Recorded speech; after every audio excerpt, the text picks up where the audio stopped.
AITA for canceling my wedding after my fiancée kissed her ex at our engagement party? I'm Hugo, 34, and I was supposed to spend the night of my engagement party taking pictures, thanking relatives, and pretending I knew the difference between ivory and champagne table linens.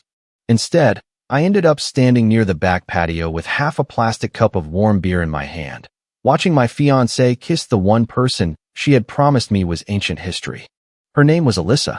She was 32, smart, charming, funny in the kind of way that made strangers feel like they had known her for years. We had been together for almost 4 years and engaged for 8 months.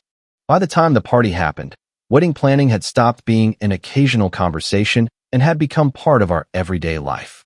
There was a shared folder on my laptop that had more tabs than anything I had ever used for work or money.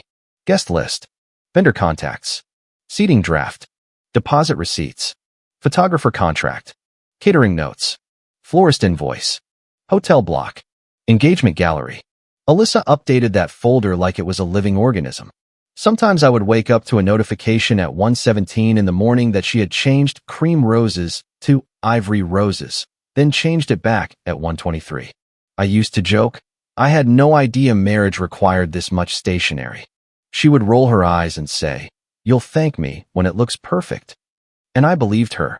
I really did. I wasn't the kind of fiancé who checked phones or demanded passwords. Alyssa had a life before me. So did I. I never needed her to pretend she had never loved anyone before I showed up. I just needed honesty around the parts of her past that still seemed to be standing in the doorway. That was the problem with Ryan. Ryan was her ex, but he was never introduced that simply. Depending on the day, he was an old family friend, basically part of the extended circle, someone who knows my parents, or not even relevant anymore. The first time I saw his name under one of her posts, I didn't think much of it. He had commented, "Still the one who knows you best," under a picture from our engagement shoot. I saw it during lunch. By dinner, it was gone. When I asked Alyssa about it, she said, "He says dumb stuff. Don't make it weird." I said, "I'm not making it weird." That was a weird thing to say under an engagement photo. She sighed like I had asked her to defend herself in court. "Hugo, please don't start. Ryan knows my family. That doesn't mean he knows me anymore." That became the pattern. If Ryan commented, I was insecure for noticing. If his name came up in old photos, I was insecure for asking. If she kept an old folder buried in her phone with pictures from when they were together, I was insecure for having eyes. Once, while we were sitting on the couch going over invitation names, a notification flashed across her phone from someone listed as our family. She grabbed the phone so fast the blanket slipped off her lap. I didn't say anything right away. I waited until we were done with the list. Then I asked, "Is our family Ryan?" Her face hardened.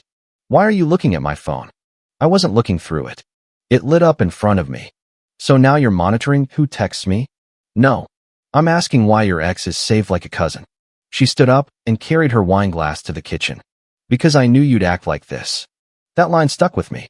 Not because it answered anything, but because it didn't. Still, I let it go more often than I should have. I told myself I was being mature.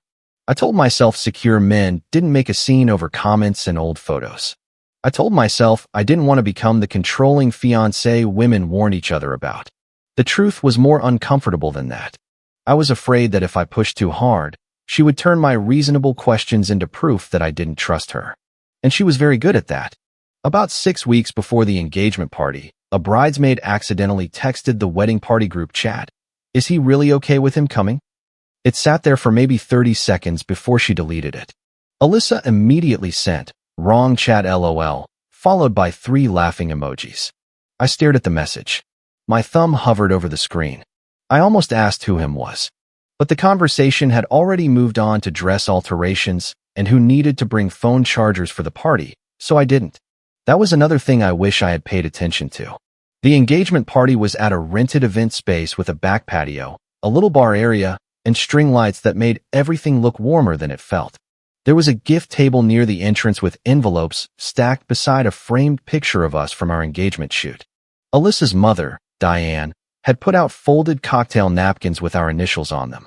Diane cared about appearances the way some people care about oxygen.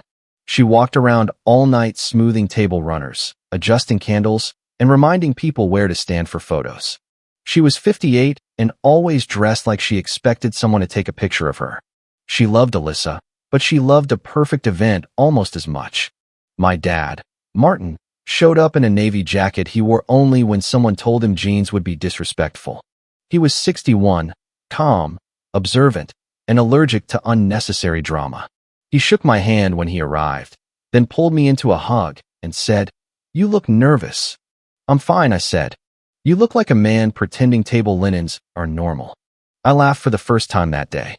My best friend Caleb was one of my groomsmen. He was 35, blunt, loyal, and exactly the kind of person you want near you when your life starts tilting sideways. He spent the first half hour making jokes about how engagement parties were weddings with fewer legal consequences. I didn't know how right he was going to be. At first, the night looked exactly the way Alyssa wanted it to look. Relatives asked for photos. Bridesmaids fixed her hair between every conversation. Someone had a small speaker near the bar playing music that was just loud enough to make people lean in when they talked. There were cousins live streaming little clips, friends taking short videos, and Tessa, the photographer's assistant, moving around with a camera and a phone, grabbing casual background shots for the shared album. Alyssa looked beautiful. I hate that I still remember that. She wore a white dress that hit just below her knees, simple earrings, and her hair pinned back with loose pieces framing her face. When she laughed, everyone looked over. When she touched my arm, I felt proud. For a little while, I thought maybe all my doubts had been nothing. Then I saw Ryan. He was standing near the drink table, holding a glass of something dark, talking to Alyssa's uncle like he belonged there. He had that relaxed confidence of someone who knew he didn't have to explain why he was present. I saw Ryan at the party before I ever saw his name on a guest list. My stomach tightened. Alyssa was across the room with Diane. I looked at her at almost the same moment she looked at me. Her eyes flicked from my face to Ryan, then away so fast it felt rehearsed. I walked over when she stepped away from her mother. "Ryan's here," I asked quietly. Her smile froze for less than a second. "Yeah. My mom invited a few family friends." "You didn't mention him." I didn't realize I needed to submit every guest for approval. "That's not what I said." "Then don't make that face." "What face?" "The face where you're about to ruin a good night over nothing." A bridesmaid came up before I could answer and grabbed Alyssa's hand. "Pictures outside." Diane's asking. Alyssa squeezed my arm, but it felt more like a warning than affection. "Please be normal," she whispered. Then she walked away. I stood there with a drink in my hand, feeling stupid for being bothered and even stupider for pretending I wasn't. The speeches started around 8. Caleb gave a short one that was mostly embarrassing but sweet. He said I was the only person he knew who could make a spreadsheet for a barbecue, and that Alyssa deserved credit for convincing me to use the word vibe in a serious sentence. People laughed. I laughed too. Then Diane said a few words about family and commitment and how marriage meant giving each other grace. She looked at me a little too long when she said that, though maybe I imagined it. Then Alyssa took the little microphone. She smiled at the room, then at me. "Hugo is the kind of person who makes you feel safe," she said. "He's steady. He's patient. He doesn't compete with the past. He just shows up for the future." Everyone clapped. A few people made soft little ah sounds. Ryan smirked near the back of the room. That was the moment I felt something cold move through me. Not anger yet. Not even suspicion exactly. More like my body had noticed a pattern before my brain was ready to admit it. After the toast, people came up to hug us. Alyssa kissed my cheek for photos. Diane reminded us to stand closer. Tessa took a burst of pictures near the gift table. My dad squeezed my shoulder and told me the speech was nice. Then Alyssa disappeared. At first I thought she had gone to the bathroom or needed help with her dress. Engagement parties are basically organized interruptions. Someone always needs lipstick, a charger, tape, scissors, a safety pin, or an aunt found wandering near the wrong door. I checked near the bar. Not there. I checked the hallway by the bathrooms. Not there. Megan, one of Alyssa's bridesmaids, stepped into my path with a weird little smile. "She probably just needed air," Megan said. I hadn't asked her anything. That made me stop. "Where is she?" I asked. Megan looked over her shoulder. "I don't know. Maybe outside." She said it too quickly. Behind us, the party noise kept going. Laughter. Music. Glasses clinking. Someone calling my name for a picture I never went back to take. I walked past Megan toward the back hallway. The farther I got from the main room, the quieter everything became. It was quiet enough that I could hear my shoes on the floor.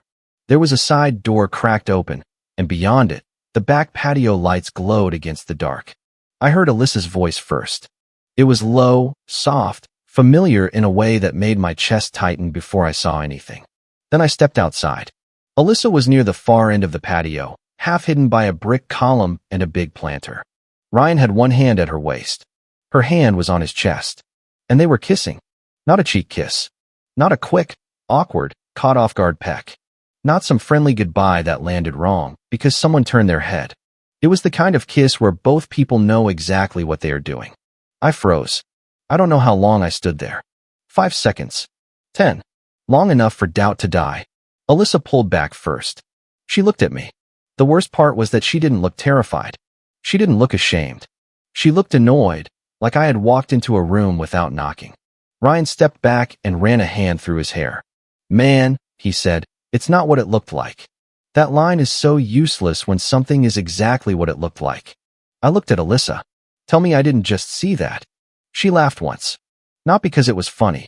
Because she wanted control of the moment before I could have it. You saw me say goodbye, she said. With your mouth on his? Don't be disgusting. At our engagement party? Her face changed. The softness was gone. Don't be dramatic. Ryan muttered. I'm gonna head back inside. I looked at him. Don't. He stopped. Alyssa crossed her arms. It was just a goodbye kiss, you insecure loser. The sentence hit harder than the kiss. I had imagined plenty of things in the seconds after seeing them. An apology. Tears. Panic. Her reaching for me. Her saying she was sorry before I even found words. I had not imagined contempt. For a second, I wanted to yell. I wanted to ask Ryan what kind of man kissed someone's fiancée at her engagement party. I wanted to walk back into that room and tell everyone exactly what had just happened before Alyssa could turn it into something smaller. But then I saw it. The trap. If I yelled, I would be the angry fiancé. If I stepped toward Ryan, even without touching him, I would become unsafe. If I made a scene in front of guests, Alyssa would cry into her mother's arms, and everyone would remember my volume, not her betrayal. For the first time that night, I stopped trying to be understood. I looked at Alyssa and said, don't say another word unless you want me to remember it forever. Her mouth opened, then closed. I walked back inside. I didn't run. I didn't slam doors. I didn't announce anything. I just moved through the edge of the party, past the dessert table, past a cousin filming people dancing badly, past Diane laughing too loudly with a glass of champagne in her hand. Caleb caught me near the hallway. His smile dropped when he saw my face. What happened? I shook my head. Not here. He looked over my shoulder toward the patio door. Hugo. Not here, I repeated. He stepped closer and lowered his voice. Whatever happened, don't give them a video of you losing it. That almost broke me because it told me my face was saying more than I wanted it to. I'm leaving, I said. I'll drive. I can drive. No, you can't. I didn't argue. He took my keys out of my hand like I had offered them. As we walked out, my phone buzzed. Alyssa, seriously? You're leaving our engagement party over that? I stared at the message in the passenger seat of Caleb's car. Then another came. Alyssa, don't be dramatic. People are asking where you went. Then, Alyssa, you're embarrassing me. Then, Alyssa, I swear if you make me explain your insecurity to everyone tonight. I turned the phone screen down on my leg. Caleb pulled into the street and didn't say anything for almost a full minute. Finally, he asked, do I need to go back in there? No. Did he touch her? She kissed him. Caleb's jaw tightened. Ryan. I looked at him.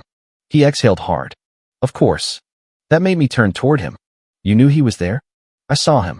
I didn't know she hadn't told you. She didn't. Caleb gripped the steering wheel. Then we're not going back.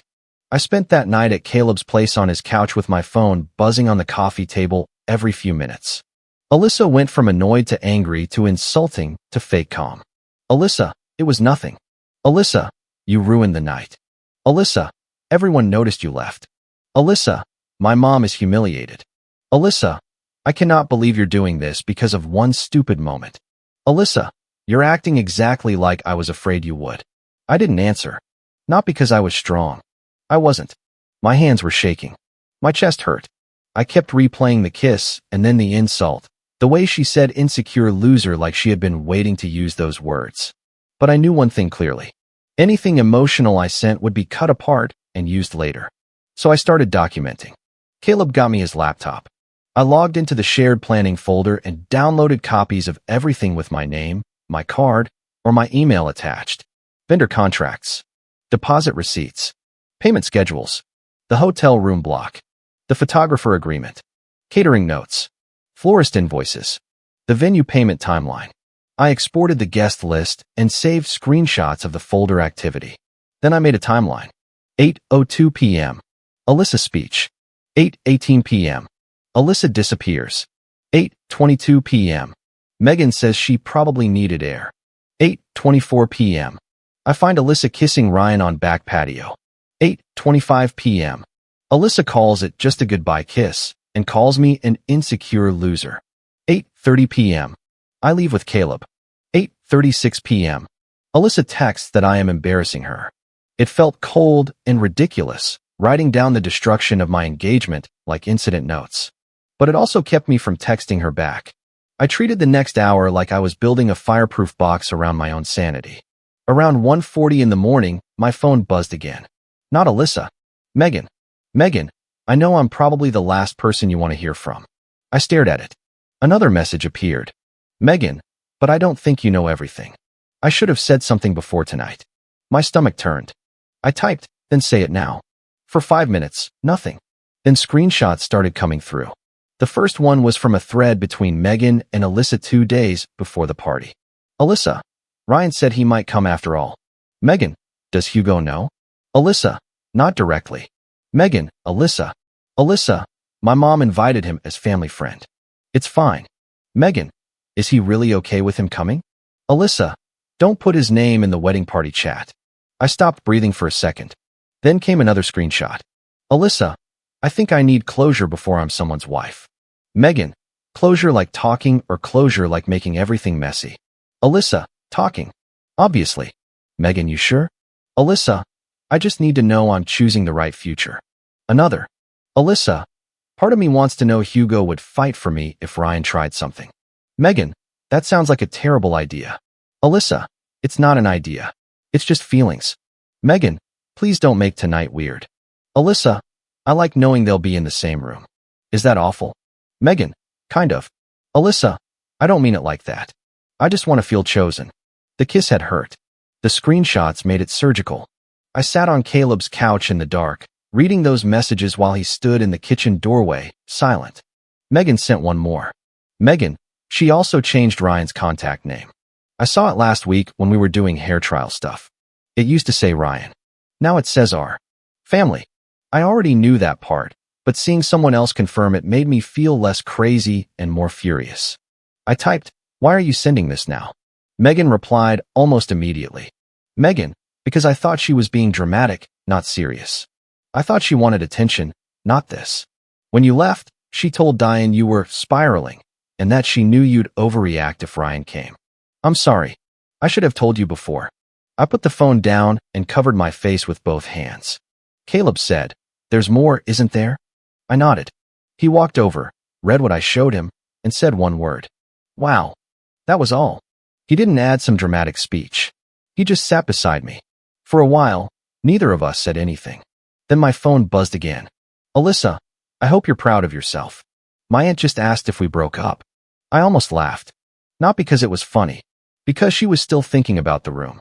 By morning, I knew what I was going to do. I did not call her. I did not call Ryan. I did not post anything online. I made coffee at Caleb's kitchen counter, opened my laptop, and started with the vendor contracts. The first email went to the photographer because my card was attached to the second payment. Due to a serious personal matter, I am requesting that all planning and services connected to my name, account, and payment method be paused until further written notice. Please confirm any cancellation deadlines, non-refundable retainers, and remaining balances. I sent a similar email to the caterer, the florist, and the venue contact. Not every contract was under my name, but enough were. I didn't lie. I didn't insult Alyssa. I didn't say my fiancée kissed her ex to a stranger who only cared about invoices and dates. I asked for contract terms. I asked what could be paused. I asked what could be canceled. I asked what money was already gone. Then I downloaded the full planning folder again, saved what I needed, and removed my access from the shared drive. That was the first notification Alyssa cared about. My phone rang within 30 seconds. I let it go to voicemail. Then again. Then texts. Alyssa, why did I just get a notification that you left the folder? Alyssa, Hugo, answer me. Alyssa, the photographer just emailed me. Alyssa, why is the venue asking for confirmation from you? Alyssa, what did you do? Alyssa, you can't just pause our wedding. I stared at that last message for a long time. Our wedding. Not our relationship. Not us. The wedding. At 9:12 a.m., I sent one message to the wedding party group chat named Hugo plus Alyssa Wedding Crew. Wedding planning is paused effective immediately. Please do not contact vendors, send further payments, or make schedule changes until there is an official update. No insults. No story. No dramatic goodbye. The chat exploded anyway. Caleb replied first, understood. One groomsman sent, you good? A bridesmaid sent 3 question marks. Then Megan wrote, I think everyone should give them space. Alyssa didn't write in the group chat. She called me instead. I ignored it. Then I sent one message to both immediate families. The engagement is on hold because I witnessed something at the party that crossed a line I will not ignore. I'm not discussing it by phone. Anything important can be sent in writing. My dad called once. I answered him. He didn't ask for gossip. He didn't demand details. He said, are you safe? Yes. Are you at Caleb's? Yes. Do you want me to come over? Not yet. He was quiet for a moment. Do you want to marry her? The question hit me harder than I expected. I don't know how to answer that right now, I said. Then don't answer it today. But remember something. A marriage doesn't start with a man begging for basic respect. I closed my eyes. I know. Do you? I didn't answer. He softened. I'm not pushing you. I just don't want you proving you're secure by accepting disrespect. After we hung up, I sat there for a while with the phone in my hand.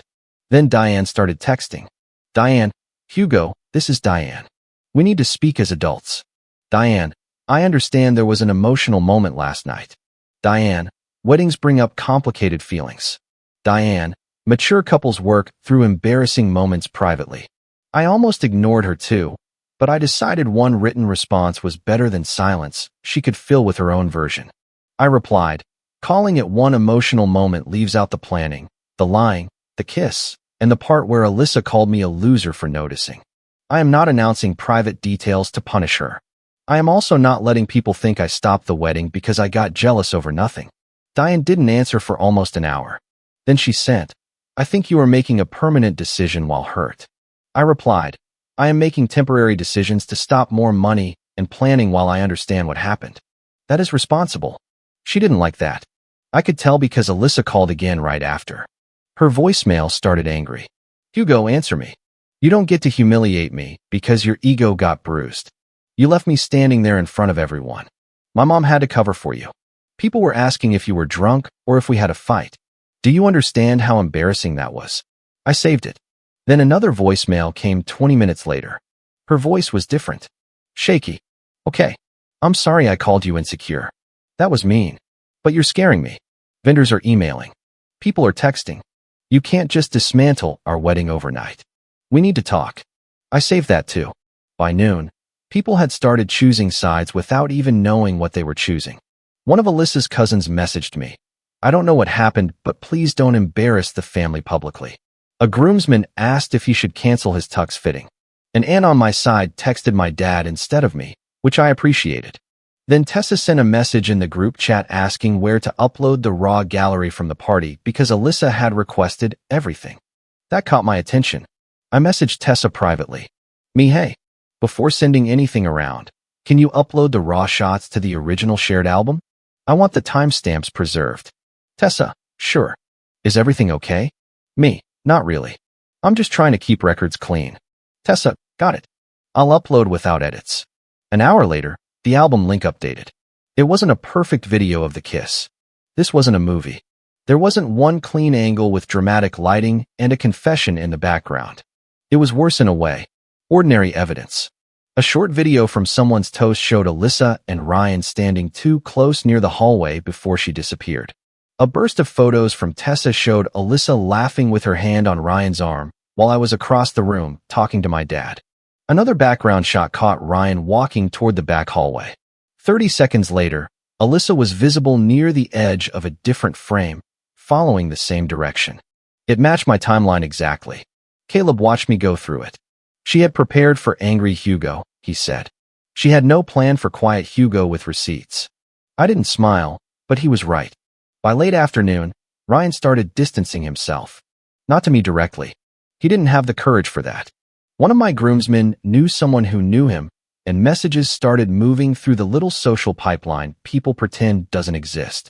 Ryan was telling people. She said she needed to talk. I didn't know she was going to make it a whole thing. Make it a whole thing. That was his version of kissing my fiancée at our engagement party. He also apparently said, "I'm not trying to get in the middle of their wedding." That almost made me throw my phone across the room. Instead, I wrote it down in the timeline. I wasn't trying to ruin her. I was trying to make sure she couldn't keep spending money like nothing happened. The next day, I spoke with a legal advisor about the ring, deposits, shared expenses, and communication. It was not dramatic. There was no movie-style revenge plan. No one told me I could magically get everything back. Some retainers were non-refundable. Some payments could be transferred or partially paused.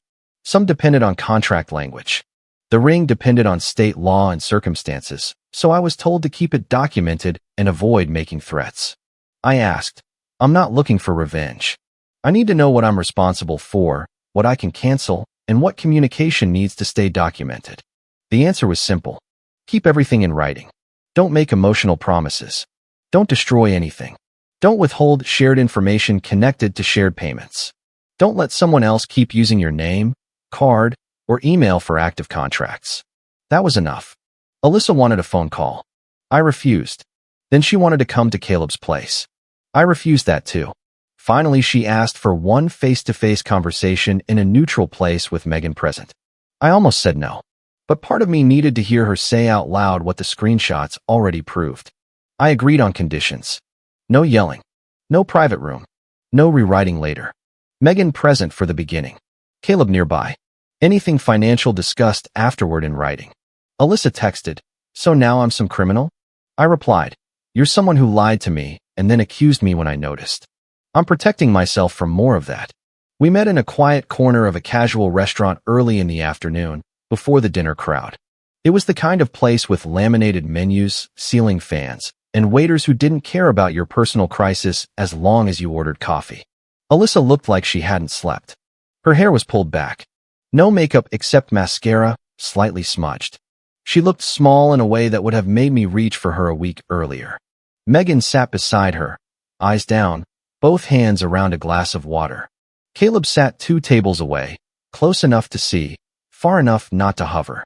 Alyssa started before I had even taken off my jacket. "I messed up," she said. I sat down. That's a small phrase for what happened. Her eyes flashed.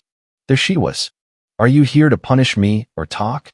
"I'm here because you asked for one conversation." She looked at Megan, then back at me. Ryan should not have kissed me. I almost laughed. "Try again," I said. Her mouth tightened. "Fine." We kissed. It happened. It was stupid. At our engagement party. I know. After you hid that he was coming. She looked at Megan again. Megan whispered, "Alyssa." Alyssa leaned back. I didn't hide it like some conspiracy. My mom invited him. And you told your bridesmaids not to mention his name around me. I knew you would react. I reacted by leaving quietly. You paused the wedding. After you kissed your ex and called me an insecure loser. Her eyes filled with tears.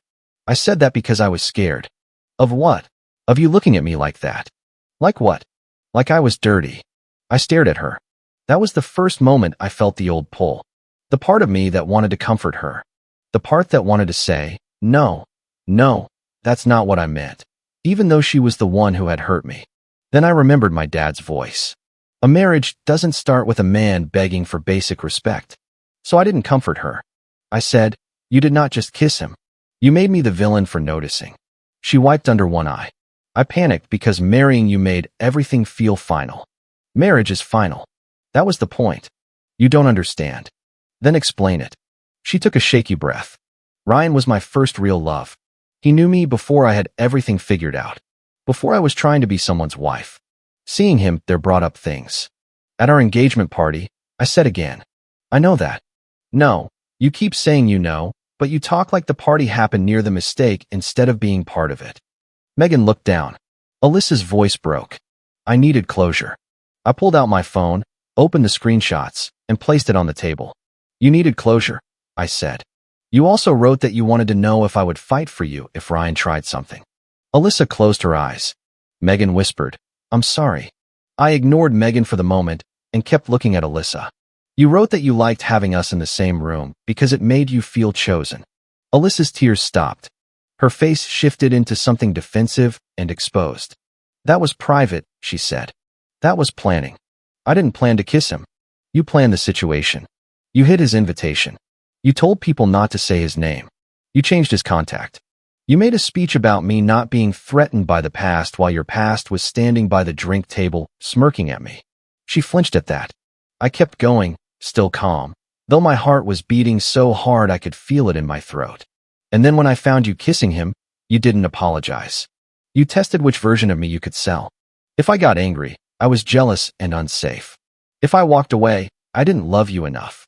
That's not fair. No. What wasn't fair was putting me in a contest I didn't know I was in.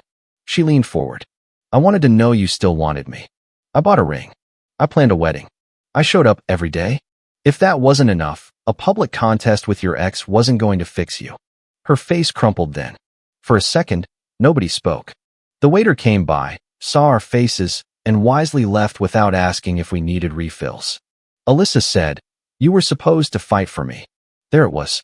Not hidden in a screenshot. Not softened with closure, or confusion, or complicated feelings. The truth. I looked at the woman I had planned to marry and felt something inside me finally stop reaching. I was supposed to marry you, I said. I was not supposed to compete for you at our engagement party. She covered her mouth. I continued, I loved you. I was building a life with you. But I am not going into a marriage where I have to prove my love by tolerating humiliation. So that's it, she whispered. That was it when you kissed him and made me the problem. She looked at Megan like she wanted help, but Megan only cried silently. Then Alyssa tried the last door she had. Did you ever really love me? I had expected anger. I had expected excuses. I had not expected that question to hurt as much as it did. Yes, I said. I loved you enough to marry you. I finally loved myself enough not to. She shook her head. You're throwing us away. No, I said. There is no wedding to pause anymore.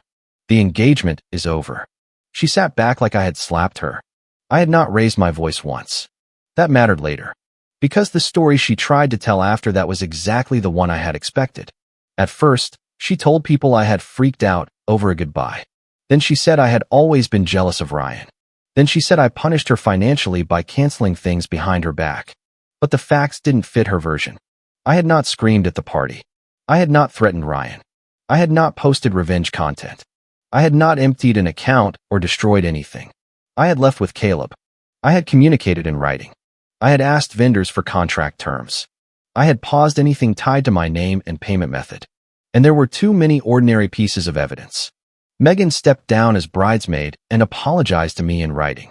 She admitted she had known Ryan was coming and that Alyssa had asked people not to mention him around me.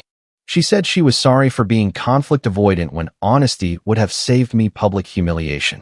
Some mutual friends admitted they had seen Alyssa and Ryan whispering earlier in the night. One person remembered Ryan's deleted comment under our engagement photo. Another remembered Alyssa getting weird when someone joked about old flames during the party. Tessa's raw gallery showed the timeline clearly enough that people stopped arguing about whether I had imagined the situation. Ryan did what weak people do when consequences arrive. He minimized, distanced himself, and let Alyssa take the fall. He told someone. She pulled me aside. I didn't know she had made it into some test. I heard that and realized he didn't even care enough to defend her after helping wreck her engagement. That was probably the ugliest karma of all. Diane resisted longer than most. She texted me once more after the meeting. Diane, I hope one day you understand that marriage requires forgiveness. I replied, forgiveness is not the same as continuing the wedding. She wrote back, families are already asking questions. I replied, then tell them the wedding is canceled because Alyssa crossed a boundary and I chose not to continue. You do not need to give them details. But do not tell them I left because of insecurity. She didn't respond. Later, my dad told me Diane had called him and tried to frame the whole thing as young people being emotional. My dad listened quietly, then said, "My son didn't cancel a wedding because he lacked confidence. He canceled it because your daughter treated him like a prop in her drama." She hung up on him. I bought him lunch the next day. The financial side was messy because real life is messy. We lost money. Some retainers were gone. One vendor allowed a partial credit for a future event I never wanted to think about. The florist kept the deposit. The photographer was decent about it and only charged for the engagement party work already completed. The venue had deadlines and policies and no emotional interest in whose fault it was. I handled what was under my name. Alyssa handled what was under hers. Shared payments required documentation. There were emails, receipts, and a few tense exchanges that made me grateful I had not tried to settle anything over the phone. The ring became its own issue. I followed legal advice and kept communication formal. I didn't use it as a weapon. I didn't send dramatic photos. I didn't hold it hostage for an apology. By then, I didn't want symbols. I wanted distance. Alyssa tried calling for weeks. At first she was angry. "You made me look like a cheater." Then sad. "I don't know who I am without you." Then bargaining. "We can do counseling. We can postpone, not cancel. We can rebuild." Then self-pitying. "I made one mistake and you erased me." I answered only when necessary and mostly in writing. Once, late at night, she sent a long message I read 3 times. "Alyssa, I didn't think you would actually leave." I stared at it for a long time. Then I replied, "That was the problem." That was the last personal message I sent her. A few people expected me to feel victorious. Caleb joked once that I had won the breakup because her version fell apart so badly. But it didn't feel like winning. It felt like walking out of a burning house with smoke in your lungs. You're alive. You made the right choice. You can still smell everything you lost. For a while, I kept thinking about small things. The way Alyssa used to fall asleep during movies and insist she was still watching. The way she made coffee too strong because she said weak coffee was hot brown sadness. The way she put reminders in the wedding folder for stupid little things I would have forgotten, like ask Hugo if his dad wants aisle seat. You don't stop loving someone just because they humiliate you. That's the part people don't say enough. Leaving did not mean I stopped feeling. It meant I stopped negotiating with disrespect. 1 month after the engagement ended, I moved the wedding folder into an archive drive. I didn't delete it. Not yet. Maybe someday. But I removed it from my desktop, where I had been seeing it every morning like a bruise. My dad came over that weekend and helped me take down a framed engagement photo from my living room. He didn't make a speech. He just handed me the screwdriver. When the frame came off the wall, there was a clean square behind it where the paint hadn't faded. He looked at it and said, "Wall looks better already." I laughed. It came out rough, but real. Caleb eventually told me something I hadn't known. At the party, after I left, Alyssa tried to make it sound like I had stormed out because Ryan was present. Caleb had gone back inside for my jacket and told 2 groomsmen, very calmly. Hugo left quietly. Remember that. That sentence helped more than he probably realized. Because for years, I had tried so hard to be the reasonable one that I sometimes let Alyssa define reason for both of us. If I had feelings, I was insecure. If I asked questions, I was controlling. If I noticed patterns, I was overthinking. But real security is not silence while someone disrespects you. Real security is knowing when not to audition anymore. Alyssa did not lose me because Ryan kissed her. She lost me because she invited him into our celebration, hid it, turned my trust into a test, kissed him, insulted me for noticing, and then expected me to keep smiling for the photographer. I did not lose to Ryan. Ryan was never the prize. He was just the mirror Alyssa held up to show me what marriage to her would become.